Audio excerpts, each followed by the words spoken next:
The first time I saw Mark, I felt like I'd been struck by lightning. Not the scary, destructive kind, but the kind that illuminates a dark sky and makes you believe in magic. He was leaning against the doorframe of that cramped downtown bar, a half smile on his face as if he'd been waiting just for me. Our eyes met, and the entire noisy room just faded into a dull hum.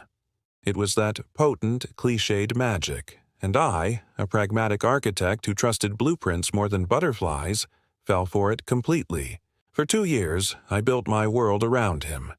My life became an extension of ours. We talked about everything, from the profound meaning of existentialism to the mundane brand of coffee we preferred. He knew about my father's abandonment, my deepest insecurity that whispered I was inherently unlovable. I knew about his struggles to make his art gallery profitable, his fear of ending up a failure like his uncle. We were a fortress, or so I thought. I helped him design the layout for his gallery, used my connections to get him featured in local magazines, and even lent him a significant chunk of my savings to cover a cash flow gap. "It's ours," he'd always say, kissing my forehead. "Everything I have is yours." The crack appeared subtly, a hairline fracture in what I believed was marble. He started working later. His phone, once left casually on the coffee table, now lived in his pocket. The password changed. He called it a security upgrade after a phishing attempt at the gallery. My gut, that ancient and often ignored organ, clenched into a tight fist. But love is a master of rationalization. I convinced myself he was stressed, that the upcoming solo exhibition for a new artist, a stunning and impossibly young sculptor named Chloe, was consuming him. The truth didn't explode. It seeped out, cold and ugly. I'd left a set of gallery keys at his place by mistake. Needing to retrieve some documents for a client meeting the next day, I used my spare set to let myself in after hours. The gallery was dark, lit only by the faint orange glow of the city through the floor-to-ceiling windows.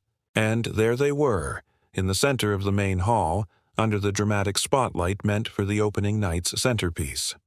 Mark and Chloe, entangled, her laughter a sharp, silver sound in the quiet space. His hands were on her, in the same possessive way they'd once been on me. I didn't make a sound.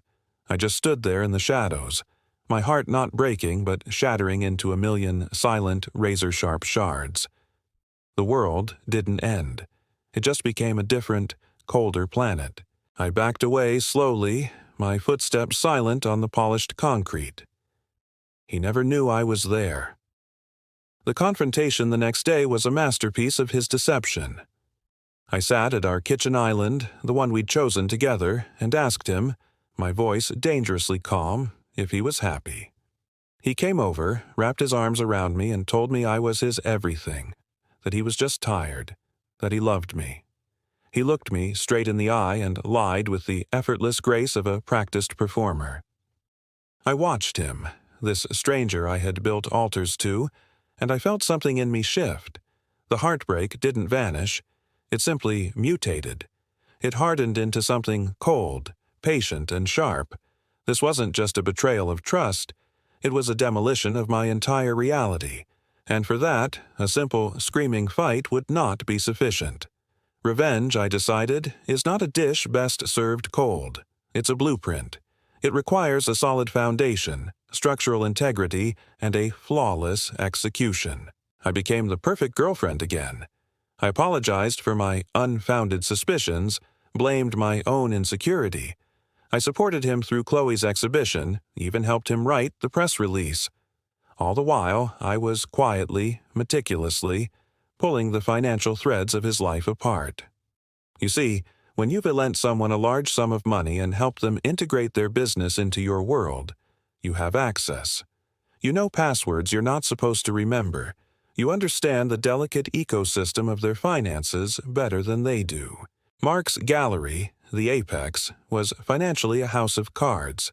My initial loan had been the only thing keeping it upright during a rough patch. He'd never paid me back, of course. It was ours, after all. I started by anonymously triggering a series of small, costly problems. An unfortunate error led to a premium insurance policy being canceled days before a minor water leak damaged a storage room.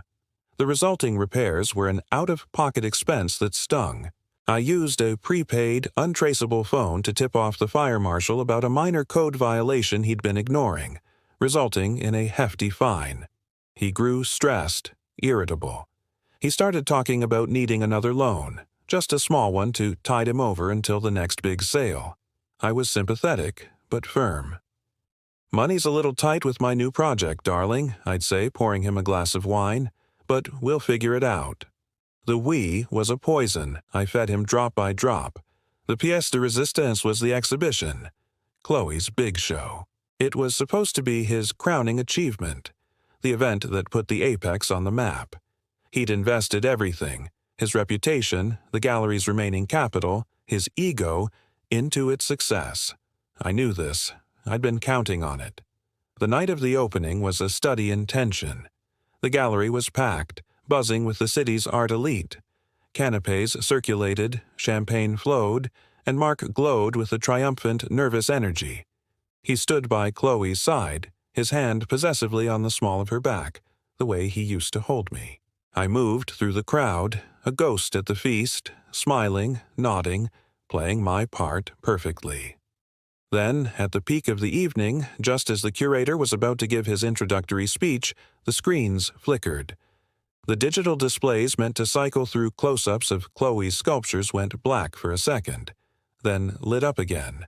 But they weren't showing art. They were showing text messages. His text messages. To me, to Chloe, to 3 other women I'd discovered over my months of quiet investigation. There they were, in large, undeniable font for everyone to see. The same saccharine promises he'd whispered to me, copied and pasted to Chloe. The planning of their trysts. The derogatory comments he'd made about her naive, childish art to one of the other women. The most damning one, displayed center stage, was to his friend Leo. "I'm just using her for the show. Once it's over, I'm dumping her. Sarah's the one with the long-term potential. Her financial stability is a lifesaver." A dead silence fell over the gallery. You could hear the ice melting in the champagne glasses. Then a wave of whispers, growing in intensity. Chloe's face, once radiant with pride, crumpled. She turned to Mark, her eyes wide with horror and humiliation, and spat, "You pathetic liar," before slapping him hard across the face. The sound echoed in the sudden quiet. The crowd began to turn. The buzz was no longer about the art, it was about the man, exposed as a fraud, a user, a pathetic liar. I saw it all from the back of the room, near the exit. Our eyes met across the sea of shocked faces.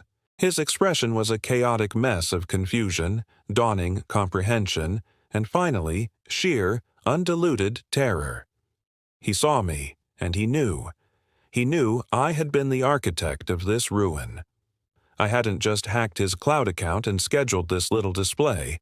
I had systematically dismantled the fantasy he'd built, brick by brick. I didn't smile. I didn't gloat. I simply held his gaze for one long, final moment, letting him see the absolute absence of love in my eyes. Then I turned and walked out into the cool night air. The gallery folded within a month.